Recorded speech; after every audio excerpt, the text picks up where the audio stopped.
ओम नमः शिवाय। हर हर महादेव। आप सभी को महाशिवरात्रि की ढेरों शुभकामनाएं। दोस्तों, आज की इस वीडियो में हम सभी जानेंगे कि महाशिवरात्रि के दिन पार्थिव शिवलिंग का पूजन कैसे किया जाता है और विसर्जन कैसे किया जाता है। तो और अगर आप 4 पहर की पूजा कर रहे हो तो पूजा कैसे करनी है, सबसे पहले सरल विधि आज के इस वीडियो में मैं आप सभी के साथ शेयर करने जा रही हूँ। तो निवेदन है कि आपको वीडियो अंत तक जरूर देखना है और वीडियो अच्छा लगे तो लाइक जरूर कर दीजिएगा, चैनल को सब्सक्राइब कर दीजिएगा और कमेंट में एक प्यारा सा हर हर महादेव जरूर लिख दीजिएगा। तो देखिए, आप जब भी आप पार्थिव शिवलिंग का निर्माण करते हो तो ध्यान रखें कि उसमें बीच में कहीं पर भी दरार वगैरह नहीं होनी चाहिए, क्योंकि पूजा में के किसी भी मूर्ति में दरार वगैरह नहीं होनी चाहिए, खंडित नहीं होनी चाहिए। इस चीज़ का ध्यान आप जरूर रखें। इसके बाद हम पूजा करेंगे तो देखिए, पूजन का आप अपने घर में पूजा घर में कर सकते हैं या कहीं अलग चौकी लगाकर भी आप कर सकते हैं। जहाँ पर भी पूजन करें वहाँ उस जगह को अच्छे से साफ कर लेने हैं। फिर हम कोई भी एक पात्र लेंगे, पात्र या तांबे का, पीतल का, किसी भी प्रकार का पात्र ले सकते हैं। ठीक है, तो आपको सबसे पहले एक सफ़ेद रंग का कपड़ा बिछा लेना है, सफ़ेद या आपको पीले रंग का कपड़ा बिछा लेना है। उसके बाद आपको कोई पात्र ले लेना है। तो मैंने यहाँ पर स्टील की थाली ली है बड़ी वाली, तो उसमें मैं स्वास्तिक बना दूँगा। आप इसी प्रकार से अष्टगन से स्वास्तिक बना दीजिएगा। स्वास्तिक मैंने बना लिया है देखिए। और आप भगवान की पूजा कर रहे हैं तो आप ओम नमः शिवाय का जाप करते रहें। और मैंने पहले से देखिए पार्थिव शिवलिंग बना लिया है और मैंने पहले से ही इसमें बिलपत्र रख दिया था, तो मैं यहाँ पर पार्थिव शिवलिंग का विराजमान कर रही हूँ। इस प्रकार से आप पार्थिव शिवलिंग को विराजमान कर दीजिएगा। देखिए, मैंने इस तरह से कर दिया है विराजमान।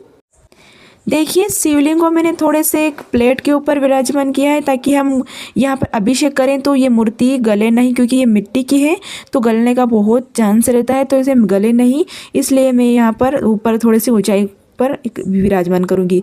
और उसके बाद मैं एक पान का पत्ता लूँगी। हमेशा आपको दीपक प्रज्वलित करना है, दीपक रखना है, तो पान के पत्ते पे या फिर किसी भी आके कटोरी में रखिएगा।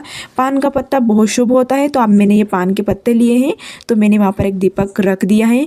उसके बाद आपको हाथ जोड़कर विनती करनी, प्रार्थना करनी है कि हे भगवान, मैं आज महाशिवरात्रि का व्रत कर रही हूँ या कर रहा हूँ, मेरी इस पूजा में मेरी मनोकामना पूर्ण करे। और इस तरह से आप क्षमा प्रार्थना करिएगा और पूजा में कोई गलती रहे तो मुझे क्षमा करें। इस तरह से आप ये ऐसे करना होगा आपको।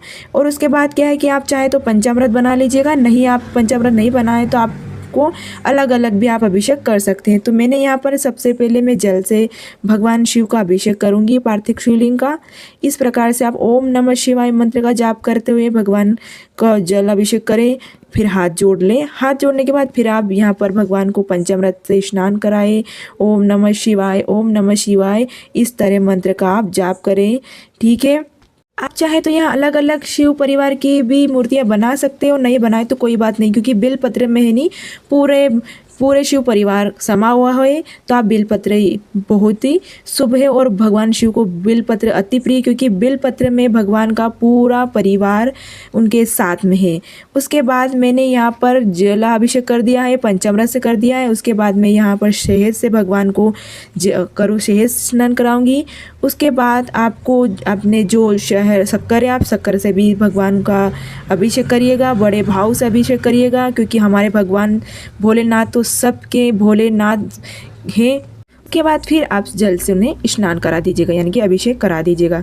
ठीक है, इसी प्रकार हम भगवान का जलाभिषेक, पंचामृत अभिषेक कर देंगे। उसके बाद भावपूर्वक ओम नमः शिवाय का जाप करते हुए भगवान को अष्टगन से तिलक करेंगे। आप चाहे तो ओम का आकार बना सकते हो, नहीं तो आप 3 उंगलियां का आकार भी इस प्रकार बना सकते हो। ठीक है, इसी प्रकार जो यहाँ पर शिव परिवार भी विराजमान है तो आप जलाधारी पर भी आप तिलक कर दीजिएगा। ठीक है, आप उसके बाद भगवान को बेलपत्र हमें कभी भी इस तरह से नहीं चढ़ाना चाहिए। हमेशा बिलपत्र को हमें पूजनीय बिलपत्र को हमें तिलक करके ही भगवान शिव पर अर्पित करना चाहिए। तो इस प्रकार बिलपत्र को 2 ये नीचे होनी चाहिए डंडी और बिलपत्र पत्ती ऊपर होनी चाहिए। इसी प्रकार से आप बिलपत्र भगवान को अर्पित करिएगा। भगवान को जनेऊ अर्पित करिएगा, भावपूर्वक जनेऊ अर्पित करिएगा। और आप पूजा करते समय ओम नमः शिवाय का जाप जरूर करिएगा। आप वस्त्र के रूप में कलावा समर्पित कर दीजिएगा। उसके बाद आप भगवान शिव को सफ़ेद फूल अति प्रिय है, तो आप सफ़ेद फूल हो सके तो आप सफ़ेद फूल ही चढ़ाइए, और नहीं हो सके तो आप और कोई कलर का फूल भी होगा तो आप यहाँ पर अर्पित कर सकते हैं। तो भगवान शिव को आप बड़े भाव से पूजा करिएगा, ओम नमः शिवाय का जाप करते रहें और भगवान का पूजन करते रहें। इसी प्रकार से हम भगवान का पूजन करेंगे। पूजा करिएगा, क्योंकि महाशिवरात्रि में 4 पहर की पूजा की जाती है। तो आपसे 1 पहर की बने तो आप 1 पहर की ही कर सकते हो और बड़े भाव से भगवान को भोग अर्पित करिएगा ऋतुफल। और महाशिवरात्रि के दिन विशेषकर आप बेर का भोग जरूर लगाइएगा, क्योंकि शिवरात्रि के दिन बेर का बहुत विशेष महत्व होता है। तो आप इस प्रकार से भगवान शिव शंकर को बेर को आप जरूर भोग लगाइएगा। आप चाहे तो कोई और अदर फल हो तो आप उनका भी भोग अर्पित कर सकते हैं। इसी प्रकार से आप भगवान का पूजन करिएगा। मैंने यहाँ पर केले का भोग लगाया है, तो आप इसी प्रकार से भगवान का पूजन भावरूप करिएगा और मन ही मन में भगवान का स्मरण करिएगा। आप ये जो छोटी बोर आती है ना, वो भी आप भगवान को भोग अर्पित कर सकते हैं। कहते हैं ना, हमारे भोलेनाथ तो बड़े ही भोले हैं, क्योंकि जल से ही प्रसन्न हो जाते हैं। तो भगवान को ऐसी कोई चीज़ें ना जो नहीं चढ़ाई जाती है। भगवान भोलेनाथ तो भोलेनाथ ही है, उनको सभी चीज़ अर्पित है, सभी चीज़ उनको चढ़ाई जाती है, क्योंकि वो फूलों में, पत्तियों में, पहाड़ियों में तो हमारे महादेव राज करते हैं। तो उनको आप किसी भी प्रकार से प्रसन्न कर सकते हैं। तो इस प्रकार आप भगवान भोलेनाथ की बड़े भाव से पूजा करिएगा और क्षमा प्रार्थना करिएगा। और पूजा में कोई रह गई कमी तो आप दक्षिणा जरूर समर्पित करिएगा। आपके सामर्थ्य के हिसाब से जितनी भी आपसे बन सके आप उतनी दक्षिणा समर्पित कर दीजिएगा। और आपसे एक निवेदन है, आपको वीडियो अच्छा लगा पूजा को तो वीडियो को लाइक कर दीजिएगा, चैनल को सब्सक्राइब कर दीजिएगा और हमारे चैनल पर नई है तो चैनल को सब्सक्राइब जरूर कर दीजिएगा। और अब बड़े भाव से भगवान शिव की आरती गाते हुए हम उनको धूप दिखाएंगे। इसी प्रकार से आप भगवान भोलेनाथ को, हमारे महादेव को, हमारे महाकाल को आप धूप दिखाइएगा। हाथ जोड़कर क्षमा याचना करिएगा कि हे प्रभु, हमसे कोई गलती हो गई पूजा में तो हमें क्षमा करे। उसके बाद आप बड़े ही भाव से भगवान भोलेनाथ की आरती करिएगा। आप चाहे तो आरती आपके फ़ोन में लगा सकते हो, आपको कोई मुखारबिन से आरती आती हो तो आप आरती गा सकते हो। तो बड़े ही भाव से आप महादेव की, हमारे महाशिव शंकर की आरती करिएगा। इस तरह से आप आरती करिएगा। आरती में आप ओम का आकार जरूर बनाइएगा, क्योंकि हमें आरती में ओम का आकार बनाना है, क्योंकि तभी हमारी पूजा सफल मानी जाती है। और आरती करके आप जरूर भगवान को आरती दीजिएगा।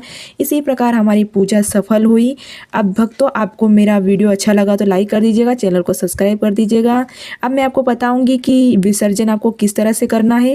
मैं विसर्जन की विधि बताऊंगी। आपका जब तक दीपक जले आप तक पूजा करने के बाद आपका दीपक बुझ जाए, तब उसके बाद आपको प्रसाद, जो भी अपने फल फ्रूट प्रसाद चढ़ाए वो आपके परिवार में बांट दे प्रसाद के रूप में। और उसके बाद आपको क्या करना है कि जो ये शिवलिंग है उसको या तो आप कहीं भी नदी या कहीं भी विसर्जन कर सकते हो, और आप नहीं कर सकते इस तरह से तो आप चाहे एक बाल्टी या तपेला में आप स्वच्छ पानी ले आओ और उसमें ओम नमः शिवाय नमो का जाप करते हुए भगवान इसको इस तरह से आप उसमें विसर्जन कर सकते हैं। इसी प्रकार से उस मिट्टी गल जाएगी तो आप अपने कियारे में उनको वहाँ पर आप कहीं भी एक साइड रख सकते हो, एक साइड डाल सकते हो। आप पौधे में उसको डाल सकते हो, क्योंकि मिट्टी है तो मिट्टी तो विलय हो जाएगी पानी में। तो आप इसी तरह से भगवान का विसर्जन कर सकते हो। जो फूल पत्ते हैं, बेलपत्र, जो आपने चीज़ें चढ़ाई है वो सभी भी हम शिवलिंग के साथ में विसर्जन कर देंगे। इस थाली में जो भी चीज़ें हैं वो भी पात्र में रखी सभी को हम एक साथ में विसर्जन कर देंगे। मिट्टी के जो शिवलिंग बने हुए हैं वो थोड़ी देर में हम शिवलिंग खुद ही घुल जाएंगे, और जब भी शिवलिंग घुल जाए तब हम इस जल को पौधे में डाल देंगे। तुलसी के पौधे में तो नहीं डालना है, इस चीज़ का ध्यान रखिए। इसके अलावा आप किसी भी पौधे में इसको डाल सकते हो। तो इस तरीके से हम घर पर ही बड़े आसानी से पार्थिव शिवलिंग का निर्माण कर सकते हैं और इसका पूजन कर सकते हैं। और पूजन के बाद हम शिवलिंग का विसर्जन भी बड़े ही आसानी से कर सकते हैं। तो यह संपूर्ण विधि जो भी मैंने आपको बता दी है। अगले वीडियो में आप सभी 4 पहर की पूजा विधि देखेंगे। तो वीडियो अच्छा लगा तो लाइक कर दीजिएगा, चैनल को सब्सक्राइब कर दीजिएगा और एक प्यारा सा कमेंट कर दीजिएगा। और मिलते हैं ऐसे ही भक्तिमय वीडियो के साथ में। तब तक के लिए मिलते हैं नेक्स्ट वीडियो में। तब तक के लिए जय श्री हरि, जय श्री हरि। ओम नमः शिवाय, ओम नमः शिवाय। ओम श्री शिवाय नमस्तुभ्यम, ओम श्री शिवाय नमस्तुभ्यम। हर हर महादेव। जय श्री महाकाल, जय श्री महाकाल। मिलते हैं ऐसे ही भक्तिमय वीडियो के साथ में। तब तक के लिए जय श्री हरि, जय।